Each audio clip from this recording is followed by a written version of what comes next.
Единый государственный экзамен является одним из важных испытаний для выпускников школ России. Этот экзамен проводится ежегодно и представляет собой обязательные условия для поступления в высшие учебные заведения. Успешная сдача ЕГЭ открывает новые возможности. Я посоветовал будущим 11-классникам готовиться к олимпиадам, а не к ЕГЭ, потому что ЕГЭ – это скорее удача, а олимпиады там у всех одинаковый вариант, все в равных условиях, и мне кажется, там больше шансов что-то выиграть и поступить в вуз, который ты хочешь.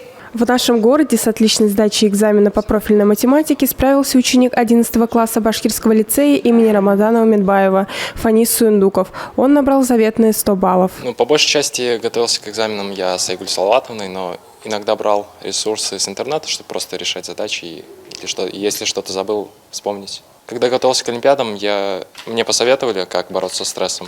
Надо было правильно сесть, правильно расставить ноги, положить руки на стол. И чтобы было всего 5-6 точек опор.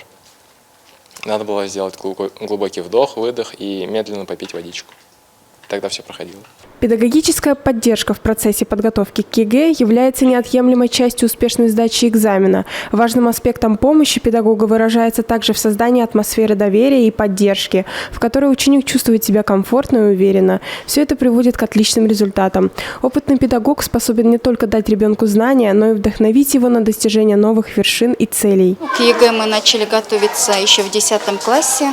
На уроках и консультациях рассматривали все прототипы заданий ЕГЭ профильной математики, разбирали оформление задач второй части, критерии оценивания рассматривали. И за 2 года мы выполнили очень огромную работу. Сдав ЕГЭ отлично, выпускники становятся ближе к своей мечте поступить в престижный вуз, а после получить высокооплачиваемую работу. Однако не стоит забывать, что результаты экзамена – это лишь один шаг на жизненном пути. И важно никогда не останавливаться на достигнутом, а постоянно идти вперед. Когда сюжет был практически готов, пришла еще одна очень радостная весть. Фанис Суендуков набрал 100 баллов и по физике. Таким образом, его по праву можно назвать уникальным выпускником года, показавшим абсолютные знания по точным наукам. Руслана Килгенбаева, Богдан Резяпов, Любовь Карпова, телекомпания СТВ.